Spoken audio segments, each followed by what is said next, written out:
কৈলাসনগরে এসে পৌঁছেছি, যেখানে মানুষের কল্যাণের আলোচনা হয়, সেই স্থানে এসে পৌঁছে গেছি। তুমি এখানে কিছুক্ষণ অপেক্ষা করবে, আমি যাবো ভক্তের বাড়িতে। সেখান থেকে ফিরে আসা পর্যন্ত যেতে পারবো না। ঠিক আছে, আমি কোথাও যাব না, আমি এখানেই বসে থাকবো। পার্বতী, তুমি আমার সাথে কথা দিয়েছো, আমি তোমাকে যে 3টি আদেশ করেছি সেই 3টি আদেশ তুমি অবলম্ব মস্তকে পালন করবে। একটি কথা মনে রাখবে, এই মহাদেবের কথা যদি তুমি বলে দাও, তুমি এই মহাদেবের অবিশ্বাস। কৈলাসনগর আর আমি পারবো নেব, তুমি ধর্ম কাজ করো।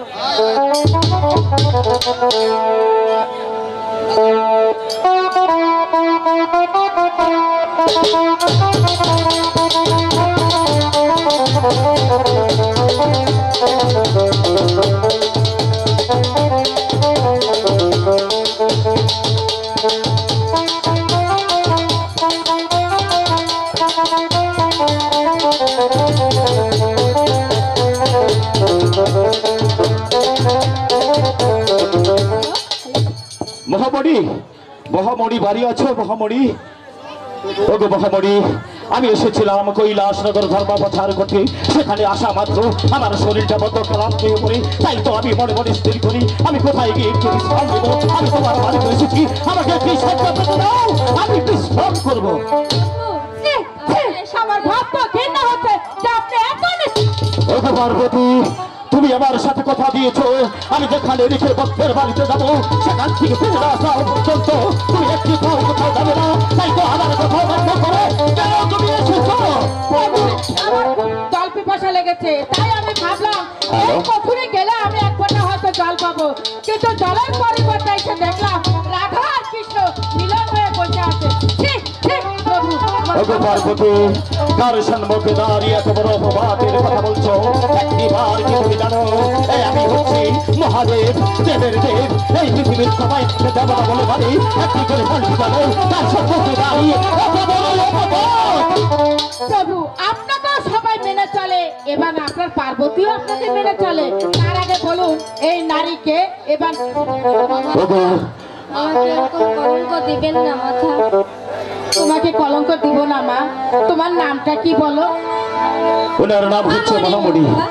মহামণি, ঠিক আছে, আজ থেকে তোমার মা ভুল করেছে, তার জন্য তোমার কাছে ক্ষমা করো। মা আমাকে ক্ষমা করে দাও মা। ঠিক আছে মা, আমি তোমাকে ক্ষমা করে দিলাম, এবার তুমি আসো। ঠিক আছে প্রভু। হ্যাঁ মহামণি, আমি তোমাকে আশা মাত্র যে কথা বলেছিলাম, ওগো মহামণি, আমার গুরুদেব ইন্দ্ররাজ আমাকে বলেছিল মহাদেব তুমি যাবে আমার বাড়ি পৌঁছে দেবে ভক্তের বাড়ি। তাই তো আমি তোমার গুরু হয়ে তোমাকে যে আদেশ আমি করছি, তুমি যাবে এই মহাদেবের বাড়ি পৌঁছে দেবে সেই ভক্তের বাড়ি। বিদায় প্রভু, বিদায়। প্রভু, মহামানে আমাকে ক্ষমা করে দিয়েছে, এবার আপনি আমাকে ক্ষমা করেছেন। ওগো পার্বতী, তুমি ওঠো, আমি তোমাকে ক্ষমা না করে কি পারি? মহামণি তখন তোমাকে ক্ষমা করে দিয়েছে, এই মহাদেব তোমাকে ক্ষমা করে দিল। এই মুহূর্তে তোমার অন্তরাকে গ্রহণ করি, আমার ঠিক আছে। ওকে হাই গো ওরে হাই রে শিবাসা ওরে হাসা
পাখিনি, আমি তো তোমাকে খুঁজেই পাচ্ছি না।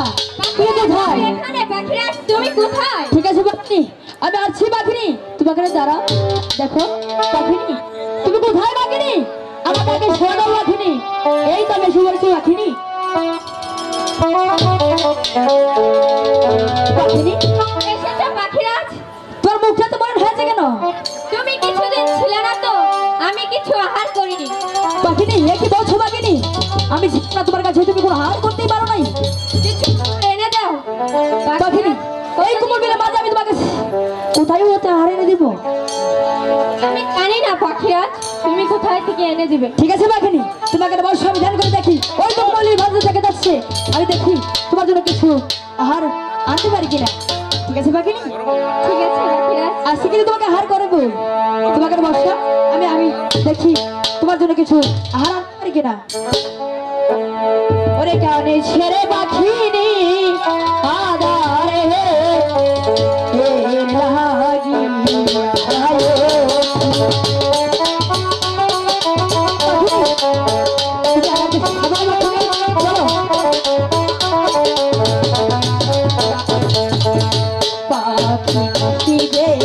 বলছে রে কোথায়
দেখো ব্যথা উঠছে পাখিনি। হ্যাঁ পাখিরাজ, খুব ব্যথা করছে পাখিরাজ। এখন আমি কি করবো পাখিনি? তুমি তো জানো তোমাকে ছাড়া আমি যে এক মুহূর্ত থাকতে পারি না পাখিনি। তোমার কি হয়ে যাবে সে বলো বলো পাখিনি। আমাকে তুমি কি হাত ধরেছো পাখিরাজ? আমি আর সহ্য করতে পারছি না ব্যথা পাখিরাজ। নয়া হাদার খাইলাম গো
হ্যালো হ্যালো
পাখিনি আমি অনেক ভয় পেয়েছিলাম পাখিনি। তুমি যে সেই পদ্মারা পাতার মনি খেয়েছিলে, তুমি যে জানো আমি তোমাকে ছাড়া কোনোদিন বাঁচতে পারবো না। পাখিরাজ, আমিও তোমাকে ছাড়া বাঁচতে পারবো না। সত্যি বলছো পাখিনি? তাহলে চলো আমরা গুরুদেবের কাছে চলে যাই। আয় চলো। হাই গো চলো চলো পারে লাগো পাখি পাখি চলো না আইসো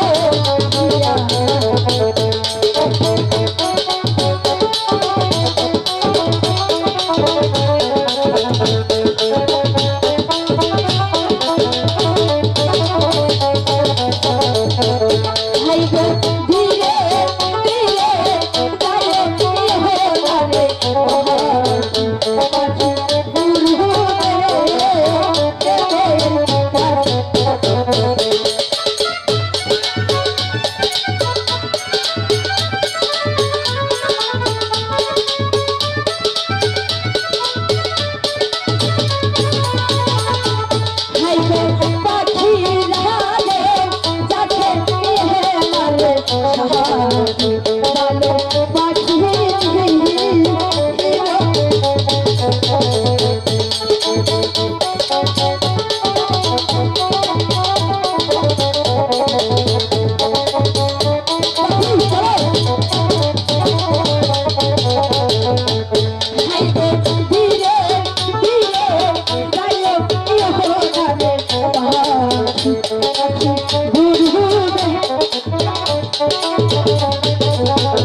বাহ বাহ, কি সুন্দর পৃথিবী, কি সুন্দর আলো বাতাস। মা, আমি এই পৃথিবী ছেড়ে কখনো কোথাও যাব না। তুমি কি জানো তোমার পিতৃ পরিচয়? না, আমার পিতৃ পরিচয় বলো না মা, আমার পিতা কে? তোমার পিতার নাম শিব ঠাকুর। শিব ঠাকুর? হ্যাঁ, উনিকে আমি কোথায় পাবো? এই রাস্তা দিয়ে যাবে। এখানে বসে থাকলে আমি পাবো? হ্যাঁ, এখানে বসলেই পাবে। ওই যে দেখো কিছু পাখি যাচ্ছে। কই মা, ওই যে দেখো, ওই যে। কই? আমি তো কোথাও পাখি দেখতে পাচ্ছি না। মা, কই? আমি তো কোথাও পাখি দেখতে পাচ্ছি না। মা, তুমি শুধু শুধু আমাকে বেঁধে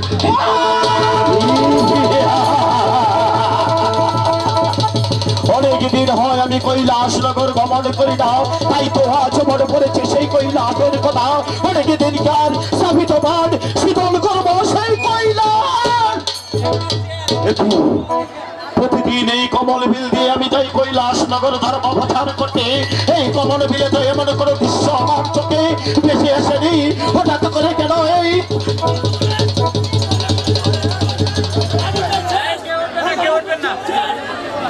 বাস্তবিকরণ রাখবো মেয়ারা বিয়া দিছি 3 মাস কি কারণে অনুষ্ঠানটা চালাইলো? ঠিক আছে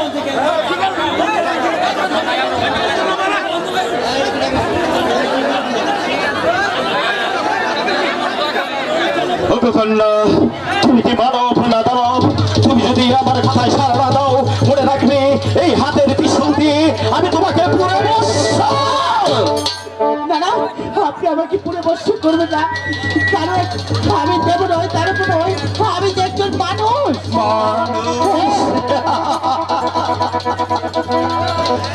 তোমার উপসদা যৌবনে আমাকে পাগল করে তুলেছে। তুমি যে ফুটান্ত গোলাপের মতো টগবগ করে উঠেছ, তাই তো আমি তোমাকে ধরে নিয়ে যাবো সেই আমার প্রাসাদে। আপনার যদি পায়ে ধরে বলছি, আপনি আমাকে বর্ষ করবেন না, কারণ এই রাস্তায় আমার পিতা আসবে, আমি আমার পিতার সাথে সাক্ষাৎ করবো, তারপরে আমার পিতার সাথে পঞ্চপুর শহরে তুমি চলে যাবে। ও কন্যা, একটি বার কি আমি জানতে চাই, তুমি কেন এই কমল বিলে মাতিয়ে রয়েছো? তোমার পিতা এই পথে কেন আসবে এবং তোমার পিতাকে দেখে কিভাবে তুমি চিনবে?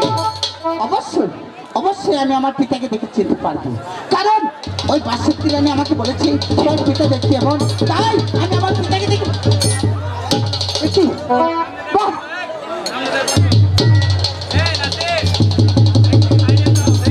এই তো আপনি আমার পিতা। আমি তোমার পিতা। হ্যাঁ, ওগো ছলনাময়ী কন্যা, তুমি যতই ছলনা করো না কেন, এই মহাদেবের হাত থেকে এই পৃথিবীর এমন কোনো শক্তি নেই তোমাকে রক্ষা করবে। তাই তো আমি তোমাকে জোর করে ধরে নিয়ে যাবো আমার প্রাসাদে। আর যদি তুমি আমার কাছে স্বেচ্ছায় না দাও, তাহলে আমি তোমাকে আমি সত্যি করে বলছি, ওই ভগবানের দিব্যিকে বলছি, আমি যাত্রা ওই জাতি সন্তান, আমি যাত্রানি ওই জাতি সন্তান। তুমি আমার উরস জাতি সন্তান। ওগো কন্যা, আমি একটিবার জানতে চাই তোমার জন্মের পরিচয় কি? তুমি যদি আমার কাছে জন্মের পরিচয় খুঁজে না পাও, মনে রাখবি আমি ভগবানের নামে ঠিক বলছি, আমি তোমাকে জোর করে ধরে নিয়ে যাবো সেই পঞ্চপুর শহরে। ঠিক আছে, তাহলে শুনুন পিতা, আপনি যখন সেই কৈলাসনগর হতে সেই কুচুনি নগর গিয়েছিলেন মহামণি করে, সেখানে কর্মপ্রচার করতে, সেখান থেকে ফিরে আসার সময় আপনার মাথা হতে এক ঘোড়া পড়ি, সে পদ্মার আমার কুয়া যায়, সেখান থেকে বেরবে সে পাতালপুরে যায়, পাতালপুরে ছেলে বসে ফেরানি, সে আমাকে লালন পালন করে আবার সেই বনবাসে রেখে যায়। মনে পড়েছে, মনে পড়ে সবকিছুই মনে পড়েছে। অনেকদিন আগে আমি কৈলাস গিয়েছিলাম ধর্ম প্রচার করতে। সেখান থেকে ফিরে আসার পথে আমার এক ফোঁটা সে মনে মনে নাই কমলে ফিরে মাঝে। সেখান থেকে যদি তোমার গল্প হয়ে থাকে, ওগো কন্যা, তুমি যে আমার অনুষ্ঠিত সন্তান, তাই তো আমি তোমাকে এভাবে রেখে যদি চলে যাই, তাহলে এই পৃথিবীর মানুষ আমাকে ধিক্কার দেবে। তাহলে পিতা আমাকে নিয়ে চলুন। ওগো কন্যা, তুমি তোমার অন্তরকে বন্দর করে আমার পুষ্পরতে সোয়ার হও। আমি তোমাকে নিয়ে যাবো সেই পঞ্চপুর শহরে। তোমার মাঝে রয়েছে আমার মঞ্চে, আমি তোমাকে তোমার মায়ের হাতে তুলে দিব। আজ থেকে এই মহাদেবের আদর স্নেহে লালন পালিত হবে আমার সেই পঞ্চপুর শহর। তাই চলুন পিতা। মধুর মিলন যাহা দেখি নাই দুই নয়নে বিশ্বাস করে না গুরুর বচনে। শিব ঠাকুর স্বয়ং আমার সাথে দেখছি 12 বছর এই যুবতী কন্যা মেয়া সড়কটা হন হন করে জানাজা করছে। শিব ঠাকুর তোমাকে কত শ্রদ্ধা করতাম, তোমাকে পূজা করতাম, তোমাকে কত মানত করতাম। মানত করতে তোমার একটা কলস করা দেবো না। শিব ঠাকুর তোমাকে জানাই আমি দীক্ষা। আর